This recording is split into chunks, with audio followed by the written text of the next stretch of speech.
So I'm going to plead the fifth on that.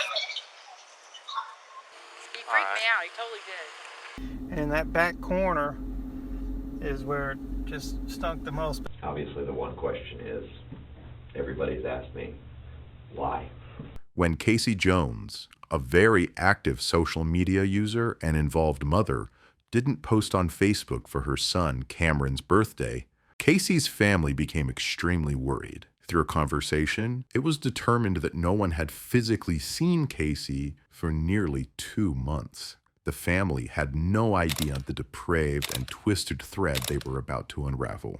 Casey's sister called Marion County Sheriff's Office on September 14th to report her missing. Officers immediately took it very serious when they learned it wasn't just Casey that hadn't been seen, but the 4 children, Cameron aged 10, Preston aged 5, Mercalli aged 2, and Diana aged 1. 32-year-old Casey Jones was reported missing on Saturday. Her family had not seen her or her 4 children for 6 weeks. The following is presented from official police records. Please note, all individuals are innocent unless or until proven guilty in a court of law. Detectives immediately attempt to contact Michael Jones, Casey's husband. The person you have called is unavailable right now. Please try again later. Officers then decide to go to the family's mobile home in order to do a wellness check on Casey and the children. What they found in that mobile home would lead to a multi-state chase and tragedy unlike anything they had ever seen before. All right, we're opening the door. And you say you have no problem with us going in, right? Correct. All right. You can smell it when you open the door, and then once you get in, you smell bleach now.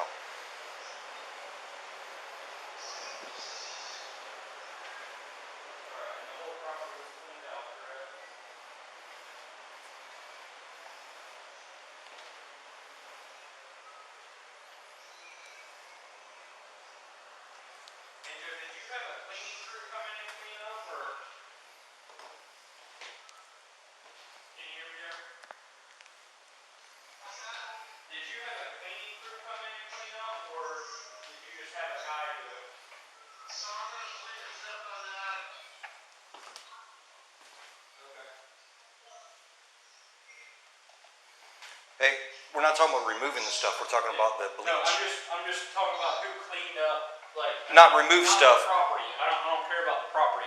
Like mop the floor. Who, like mop the floor and stuff. Yeah, one of my guys helped as well. Okay. That's what we're trying to find out. You didn't like hire a crew to come do it, just one of your guys that normally work for you. Correct. Okay. That's all I needed to know.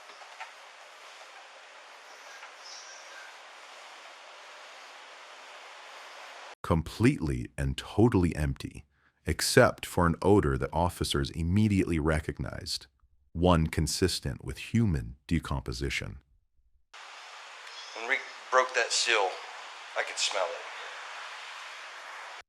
It was learned that the family had been evicted 2 weeks earlier. Officers then interviewed the individual who cleaned the residence after the Jones family left. His description and photos of the mobile home only made investigators more worried about the well-being of the family. There was just... Which bedroom is this? This is that back bedroom. The far back bedroom, okay. Far back bedroom. There was just a bunch of... This was mostly clothes, but stuffed animals and so on and so forth. Okay. That's where the boys' clothes were. This is the kitchen, kind of a mess. Okay. It's hard to see all the stuff in there. This was that main living room area. Okay. Where I brought everything and put it up against this wall. Had you already moved stuff at this point, or is this Nope. where this is where it was when you got here? No, this is exactly where everything was. Okay. And this is the bedroom that stunk really bad. Okay. And I don't know what was in that. And that back corner is where it just stunk the most. But there was kitty litter on the ground, so I figured, okay, well, that's where they had a cat box. Okay. And I sprayed vinegar back there. I found some vinegar in the kitchen. I sprayed it back there after I cleaned everything out. Okay, so when you get here that day, there's nobody else here with you. Correct. Describe that odor that you're smelling. What does it smell like to you? I mean, we even joked about it. You know, it's not funny now, but we even joked about it being, it smells like a dead body. Many questions still remained for detectives. Where had Casey, Michael, and the children been staying for the last 2 weeks? What or who was the source of that horrific smell? And why was Michael, Casey's husband and biological father to the 2 girls, seen much more recently than anyone else in the family? Extremely worried for the family's safety, Marion County releases this poster to the public. Shortly after release, it was learned that Michael had been staying with his ex-wife, Sarah Jones, for the 2-week period since eviction. Mysteriously, investigators found that it was only Michael staying there. There was no sign of Casey or any of the children. After this poster was released to the public, Michael got into his minivan and left Sarah's apartment. Sarah assumed he was headed back home to Marion County in order to meet with investigators. However, Michael never intended on returning. Instead, he traveled north towards Georgia. Michael Jones was in the wind and officers had no idea where he was headed. Furthermore, a second search of the mobile home Michael and Casey shared revealed evidence of a violent incident. Investigators used luminol, a chemical that reacts with trace amounts of blood to produce a blue glow, confirming the presence of biological evidence throughout the home. At this point, all officers knew was that no one had heard from Casey since mid-July, and no one had seen the children since mid-August. Investigators concluded that a homicide had likely occurred inside the mobile home, and Michael Jones, seemingly acting alone, was now on the run. This missing persons investigation had turned into what officers were certain was a murder. They still had no idea just how terrible of a turn this case would take. Officers receive a phone call from a woman who saw the poster online and spotted the family's van just north of their mobile home and had some very important information to share. It was backed all the way up in here. Yeah, back in the front was facing this way. Alright, give me a few minutes. Went on just like that, right in front of us. 26. Was there anything else out of the ordinary that you noticed? Just that plastic on the back. What plastic? It looked like it had plastic on the back of where the window is. Okay, like the Yeah. windshield Yeah, like the back glass. was replaced with plastic, or there was just plastic over it? It looked like it had plastic right there. Yeah, somebody could cut it off a roll. You know what I'm talking about. And in the corner down there, it had some, like a little square. And the tag, like I said, was especially. Was it a handicap tag, or was it just like a... It had a weird little, it was the same as in your picture. I haven't seen the picture, to be honest with you. Yeah, it was like some kind of symbol looking thing. Like a Boy Scout, Girl Scout, something like that. I gotcha. Investigators now had a very identifiable characteristic of Michael's Chrysler minivan. The entire southeast of the United States was now gearing up for a full-on manhunt. However, Michael Jones' journey would end sooner than anyone could have possibly predicted. In Brantley County, Georgia, a man named Levi Strickland was picking berries when he heard what sounded like an explosion. Curious and alarmed, he ran towards the noise. What he discovered and the odor he encountered would help uncover the tragic truth.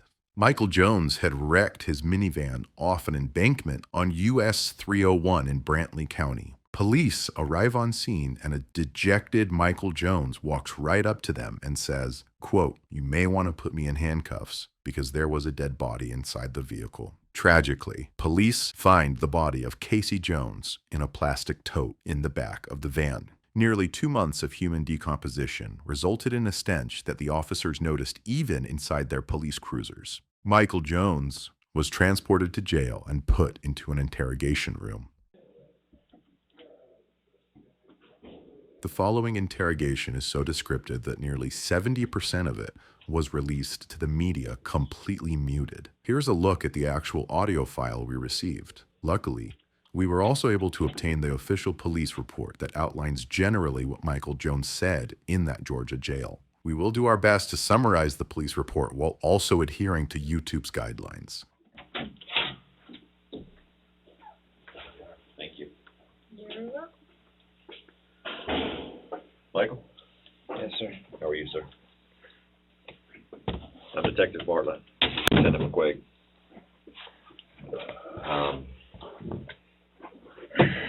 from Marion County. Yes, sir. Okay. Traveled up here to see you to kind of figure everything out. Okay. Obviously, you're in handcuffs. You come a long way from home, and you've been sitting for a while, right? Yeah. Had you in handcuffs? You've been in a jail cell and all that? Yeah. Okay. Obviously, I know you talked with the other agent from Georgia. I'd like to talk to you and try to figure some stuff out myself, okay? All right. Is that okay? Mm-hmm. And I know they read you your rights earlier. I'm going to read them to you again, okay? Yeah.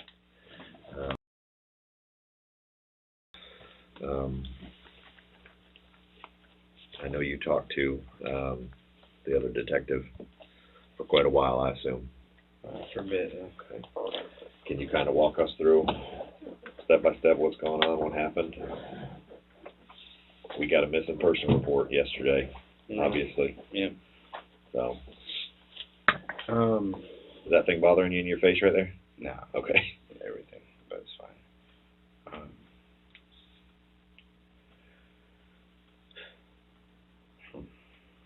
Where to begin? How long have you guys been married? We've been married going on 2 years. 2 years. Been together almost just over 4, almost 5 years. Yeah. It's been rocky, up and down. You know, we didn't meet in best circumstances. We both worked at a veterinary clinic. Going through a divorce at the time. I was previously married. You or her? I was going through it, and she was as well. So we met, talked. I have kids from previous marriage. My wife, ex-wife rather. Who's that? Took Sarah. Okay. Took them to Vermont, and so off and on, I'd go up there and see him or whatever, and that was always a issue in our relationship. We'd break up, wouldn't see each other, and then about going on 3 years now. It was the last time I was in Vermont by myself, seeing my kids. Your my kids was ex-wife, there? yeah. Okay. How many kids do you have with her? 3. 3. And fast forward, we find out that they're gonna possibly move down here from Vermont. And that kind of started putting strain with my wife and my ex-wife. Work, I'd work every day. I'd come home. What do you do for work? I was construction for a while, a couple of years. Down in Leesburg? Yeah. Okay.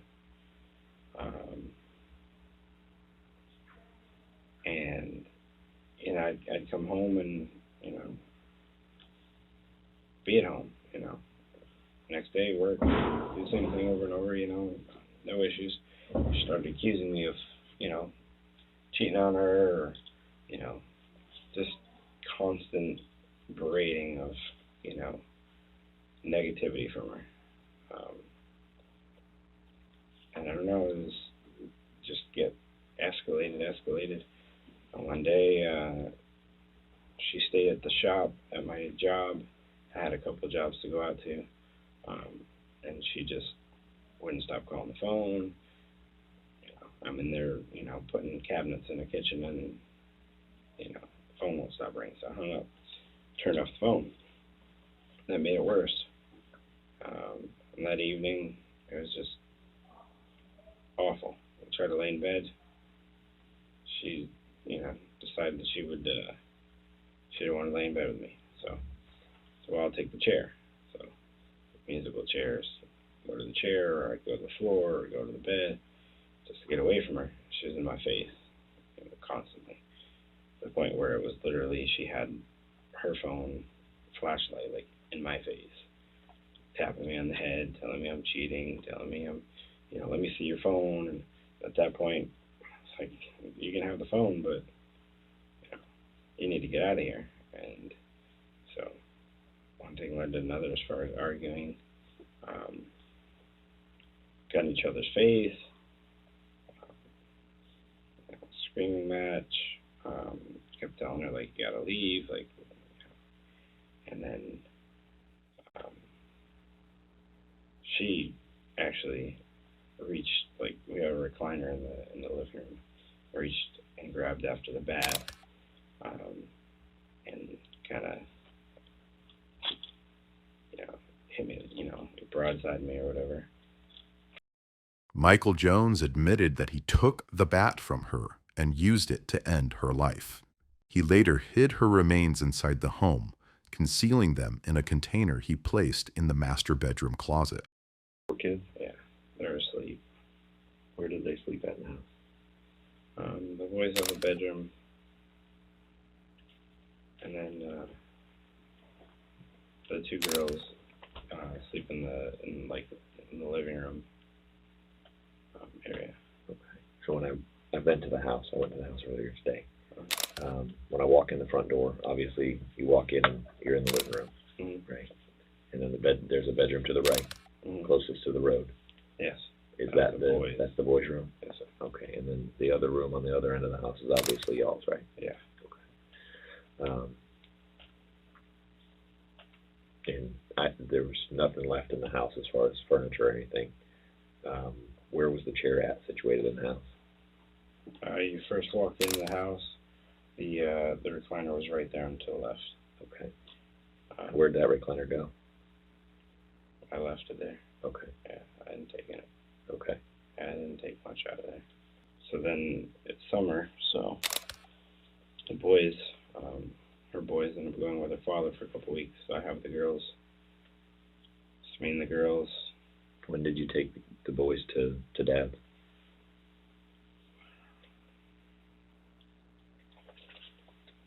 I know they came back before the weekend before the 22nd, and they were gone for about 10 days. So maybe the 12th of August or so. Okay, that's when they went to Dad's, about the 12th. So a day or two after this happens. So just I got the boys. Where do you guys meet? We met at the what was it, Lake Square Mall, Leesburg Mall. Okay. Where does their dad live? Here in Georgia somewhere. Okay. Yeah. He did live in Florida for a while. He moved here a couple of years ago. Okay. And they've been going back and forth as far as custody goes and when he can have him or if he can't. And he just kind of fell off the face of the earth and came back into the picture. Really? So you get them back about the end of August? Yeah. And I know school's starting. Are we talking about the beginning of August? Because I think school starts like August 12th or something like that, if I remember correctly. August 11th, something like that. Yeah. School starts around then. It was like the 10th. Okay.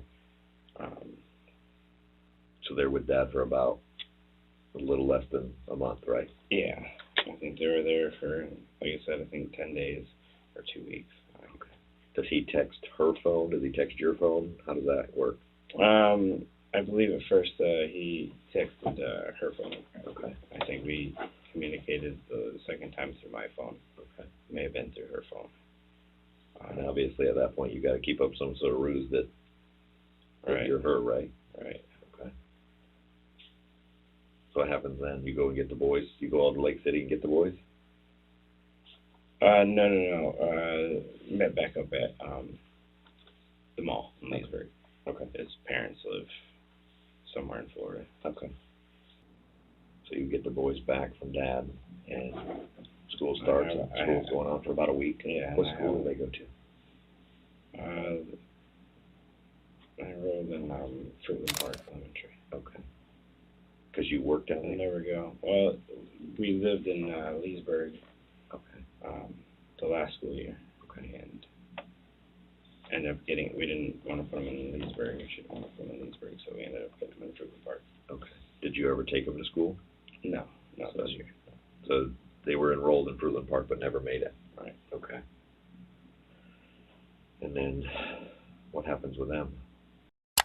After the accident and the discovery of Casey Jones, investigators immediately asked the most urgent question: Where were the 4 children? Michael did not have the answer they were hoping for. Only a few miles south of the crash site, he directed police to another location.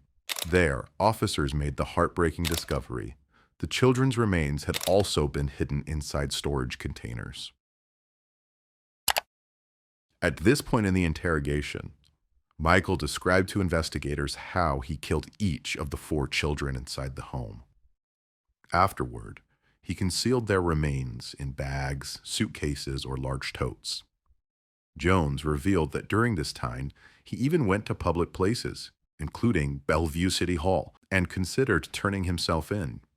But in the end, he chose not to and continued hiding the truth from his family and community. Finally, Jones admitted that once all 5 victims had been killed, he loaded the containers into the family's minivan. The vehicle remained parked for weeks outside his ex-wife Sarah's apartment before he ultimately attempted to flee into Georgia.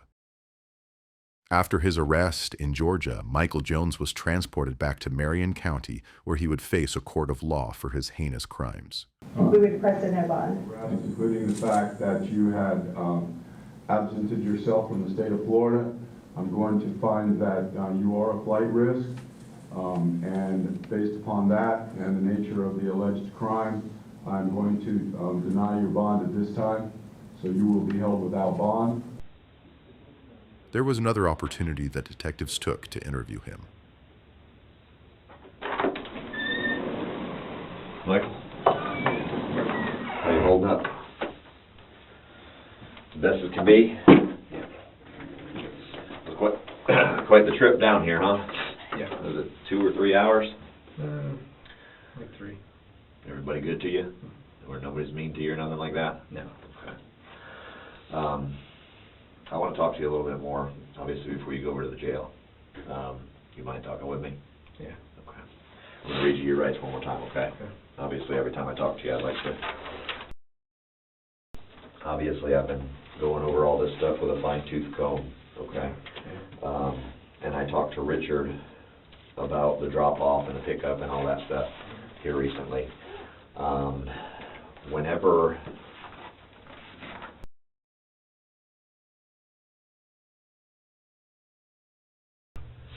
And was that, did you have a Facebook?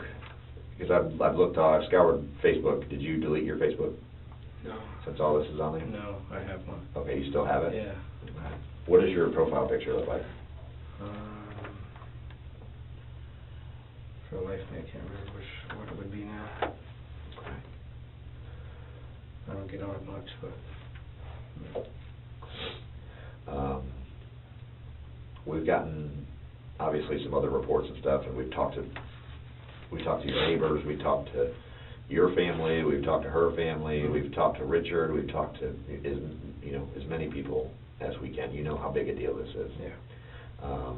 So obviously we want to cover everything that we can cover, and we want to understand as much as we can understand. As as hard as that is for people to understand, we still need to know about it. You know what I mean?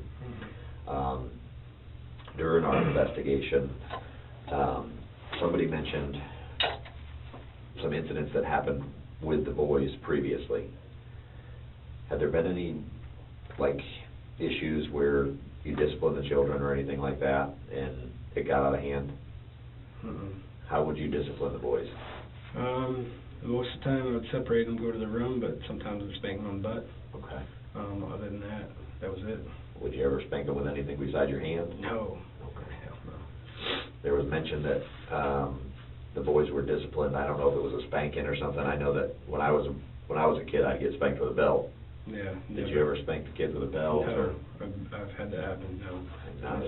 No switch from the tree, nothing like that? No old school, none of that. It was just a hand. Somebody mentioned that maybe a clothes hanger? Nope. But that would have been something that happened when they were with their father.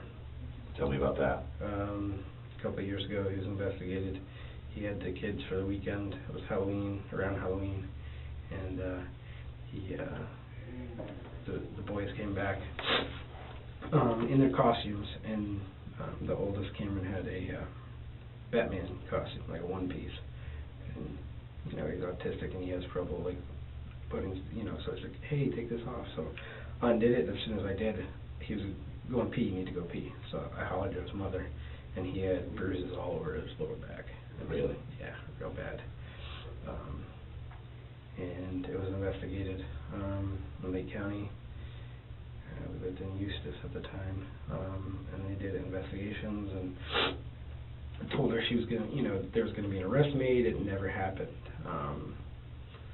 It kind of fell through the cracks. I'm not really sure exactly how, what went on with it, other than that I guess he got an attorney, and he said it might have happened on a bounce house or something like that. But okay, so that was all kind of pushed to the side and went away. Yeah. Okay. But I've never used anything on the kids. Okay. I'm trying to think of everything to make sure we covered everything. Obviously, the one question is, everybody's asked me, why? I understand why Casey, why the boys, and why your daughters. When asked why, Michael explains that after his wife died, he was attempting to conceal the fact by texting her family with her phone and even posting on Facebook. However, his facade couldn't last forever. The two boys, his stepchildren, were getting ready to go back to school.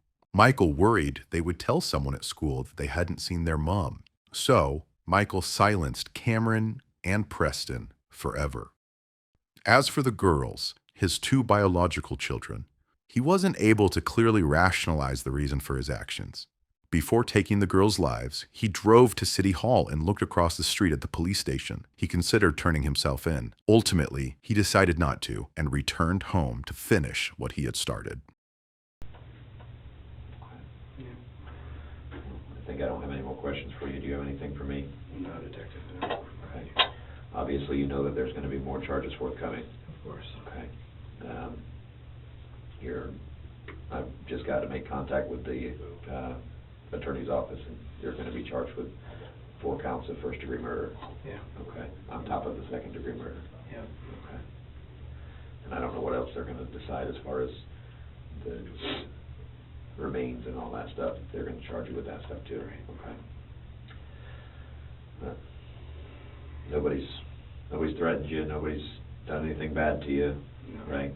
All these the deputies that come from Marion County have been nice to you. Everyone's been fantastic as far as that goes. And even up to Georgia, nobody threatened you. Nobody promised you anything. No.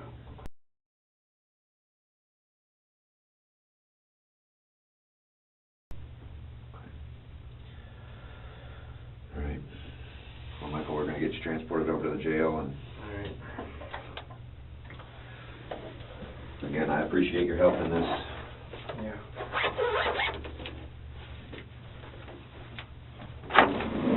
The next step for police was to notify Preston and Cameron's biological father, who was completely devastated.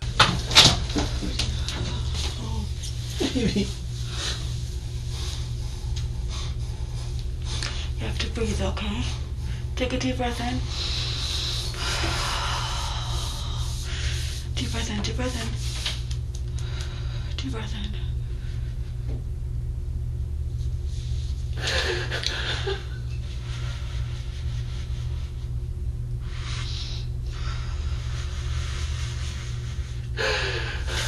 Okay, because you're going to have to talk, you're going to have to be clear. Your hair is in my mouth. I'm sorry. It's okay.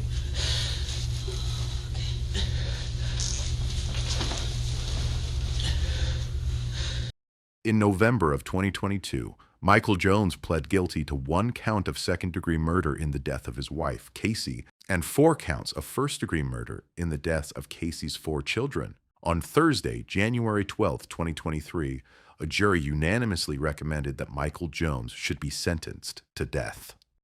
Casei Jones, Cameron Bowers, Preston Bowers, Mercalli Jones, and Ayana Jones. This case is one that will forever haunt the small community and indeed the world.